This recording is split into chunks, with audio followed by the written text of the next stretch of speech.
విదేశాలలో జరిగే తాజా వార్తలు విశేషాలను లోతుగా విశ్లేషించి ఇన్-డెప్త్ కార్యక్రమానికి స్వాగతం. దూర ప్రయాణం అంటేనే సామాన్యులు హాయిగా నిద్రపోతూ వెళ్ళవచ్చని స్లీపర్ బస్సులను ఎంచుకుంటూ ఉంటారు కదా.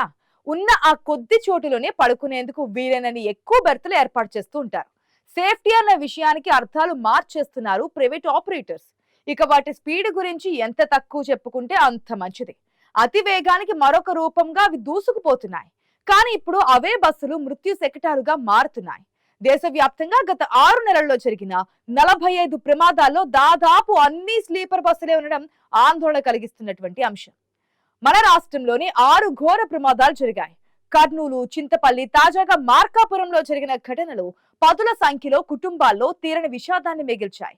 అసలు ఈ బస్సుల ప్రయాణం సురక్షితమేనా అన్న భయం ఇప్పుడు ప్రతి ఒక్కరిని వెంటాడుతోంది.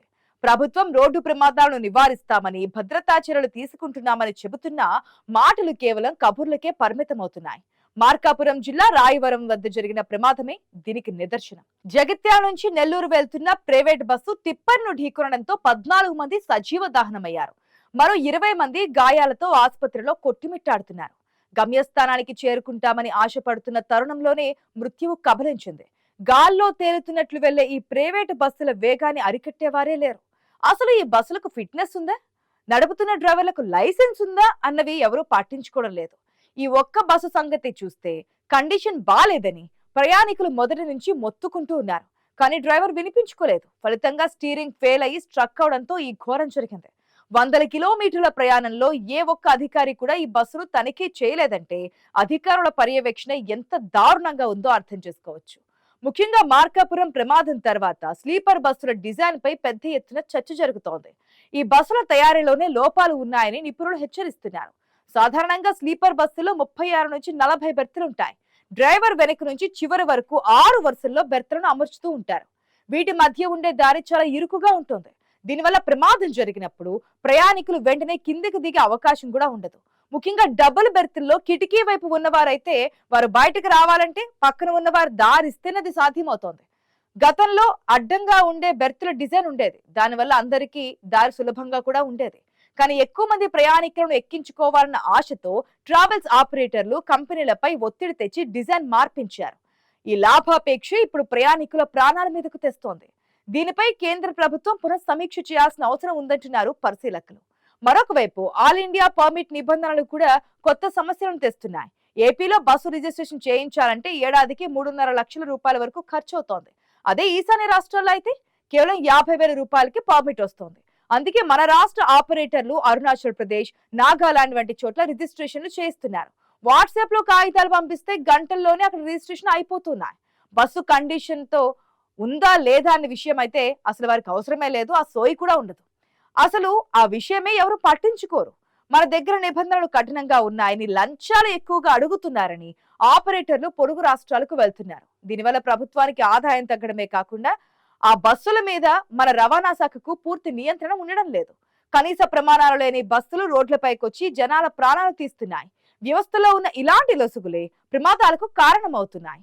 ప్రయాణికులు కూడా అలసట లేకుండా రాత్రికి రాత్రి గమ్యం చేరుకోవచ్చని స్లీపర్ బస్సులనే కోరుకుంటున్నారు. రైళ్లలో స్లీపర్ బెర్తులు చాలా సేఫ్, కానీ బస్సులో ఎంతవరకు సేఫ్ అన్న విషయం ఎవరు పట్టించుకోవడం లేదు కదా. రాత్రి పడుకుంటే ఉదయానికి ఊరు చేరుకోవచ్చన్న ఆలోచన చాలా మందిని ఈ బస్సులో ప్రయాణించేలా చేస్తోంది. కానీ రాత్రంతా నిద్ర లేకుండా బస్సు నడిపే డ్రైవర్లకు వచ్చే అలసట ప్రమాదాలకు దారితీస్తోంది. 100 మందిలో 25 మంది డ్రైవర్లు ఏదో ఒక సమయంలో నిద్రలోకి జారుకుంటున్నారని సర్వేలు చెబుతున్నాయి. 2 డ్రైవర్లు ఉన్నా కూడా వేకువజామున వచ్చే నిద్రను ఆపుకోవడం చాలా కష్టం. ఇప్పటి వరకు జరిగిన ప్రమాదాల సమయాలను చూస్తే అందుకే చాలా వరకు ప్రమాదాలని తెల్లవారుజామున 4 నుంచి 6 గంటల మధ్యన జరుగుతున్నాయి. కర్నూలు ప్రమాదంలో బైక్ ను ఢీకొనడం వల్ల పెట్రోల్ లీకే బస్సు తగలబడింది. ఇప్పుడు మార్కాపురంలో అతివేగంతో టిప్పర్ను ఢీకొనడంతో మంటలు చెలరేగాయి. బస్సు ముందు భాగం నుజ్జు కావడంతో ప్రయాణికులు బయటకు వచ్చి డోర్ మూసుకుపోయింది. టిప్పర్ ట్యాంక్ నుంచి డీజిల్ లీక్ కావడంతో మంటలు క్షణాల్లో బస్సు అంతా వ్యాపించాయి. స్లీపర్ బస్సుల్లో వాడే పరుపులు, కిటికీ తెరలు అగ్నిని త్వరగా ఆకర్షిస్తూ ఉంటాయి కదా. దీనివల్ల మంటలు అదుపు చేయడం సాధ్యం కాదు. తప్పించుకునే మార్గం లేక 14 మంది సజీవ దహనమయ్యారు. ప్రైవేట్ ట్రావెల్స్ యాజమాన్యాలు కేవలం డబ్బు సంపాదన మీద ఉన్న శ్రద్ధ ప్రయాణికుల భద్రత మీద చూపడం లేదు.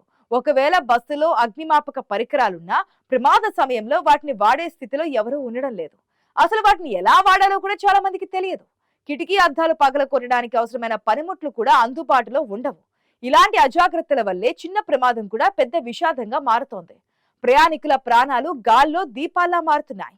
ఇలాంటి బస్సు ప్రయాణాలు, వాటికి జరిగే ప్రమాదాల మీద అవగాహన కల్పించాల్సిన అధికారులు పట్టించుకోవడం లేదు. రహదారి భద్రత విషయంలో అధికారుల నిర్లక్ష్యం స్పష్టంగా కనిపిస్తోంది. ముఖ్యంగా క్వారీలు ఉన్న ప్రాంతాల్లో నిబంధనలు గాలికి వదిలేస్తున్నారు. ఉదయం 7 నుంచి సాయంత్రం 6 వరకు మాత్రమే క్వారీ వాహనాలు తిరగాలన్న నియమం ఉన్నప్పటికీ అర్ధరాత్రి వేళల్లోనే ఇవి రోడ్ల మీదకు వస్తున్నాయి. నిబంధనలకు విరుద్ధంగా వేకోజామునే క్వారీ వాహనాలు రోడ్లపైకి రావడం ఈ ప్రాణ నష్టానికి కారణమంటున్నారు స్థానికులు. అంటే అక్కడ రాత్రంతా అక్రమ మైనింగ్ జరుగుతుందన్న విషయం ఎవరికైనా తెలిసిపోతోంది. ప్రమాదకరమైన మలుపుల వద్ద హెచ్చరిక బోర్డులు లేవు, బారికేడ్లు అంతకన్నా లేవు. వేగాన్ని నియంత్రించే స్పీడ్ గన్ల పర్యవేక్షణ కూడా నామమాత్రంగానే ఉంది. ఇన్ని లోపాలు పెట్టుకుని వీటిని ప్రమాదాలు అని ఎలా అంటామని జనం ప్రశ్నిస్తున్నారు. ఇది ముమ్మాటికి ప్రభుత్వ వైఫల్యమే. ఏదైనా పెద్ద ప్రమాదం జరిగినప్పుడు పాలకుల హడావుడి కనిపిస్తోంది. ముఖ్యమంత్రులు, ప్రధాని మంత్రి సంతాప సందేశం పెడతారు, విచారణకు ఆదేశిస్తారు, ఎక్స్గ్రేషియా ప్రకటిస్తారు. కానీ ఆ తర్వాత మూల కారణాలను వెతికి పరిష్కరించే నాథుడే లేడు. అధికారులు తమ జేబులు నింపుకోవడానికే ప్రాధాన్యత ఇస్తున్నారు తప్ప రోడ్ల మీద వెళ్లే ప్రాణాల గురించి ఆలోచించడం లేదు. డ్రైవర్ల పని గంటల మీద నియంత్రణ ఉండాలి. ఫిట్నెస్ లేని వాహనాలు రోడ్ల మీద కనిపిస్తే సీజ్ చేయాలి. ఇతర రాష్ట్రాల్లో రిజిస్ట్రేషన్ చేయించుకుని ఇక్కడ తిరిగే బస్సుల మీద ప్రత్యేక నిఘా పెట్టాలి. కానీ ఇవన్నీ కాగితాలకే పరిమితం అవుతున్నాయి. రవాణా రంగ నిపుణులు చెబుతున్న సూచనలను ప్రభుత్వం పట్టించుకోవడం లేదు.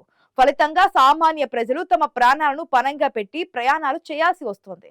వరుసగా జరుగుతున్న ఈ ఘోర ప్రమాదాలు వ్యవస్థలోని కుళ్ళును బయటపెడుతున్నాయి. ఇప్పటికైనా నిద్రమత్తు వదిలి ప్రభుత్వం కఠిన చర్యలు తీసుకోకపోతే మరెన్నో కుటుంబాలు రోడ్డున పడే ప్రమాదం కూడా ఉంది. స్లీపర్ బస్సు ప్రయాణం సుఖమయం కావాలి తప్ప అది శ్మశానానికి దారి చూపకూడదని అంటున్నారు విశ్లేషకులు.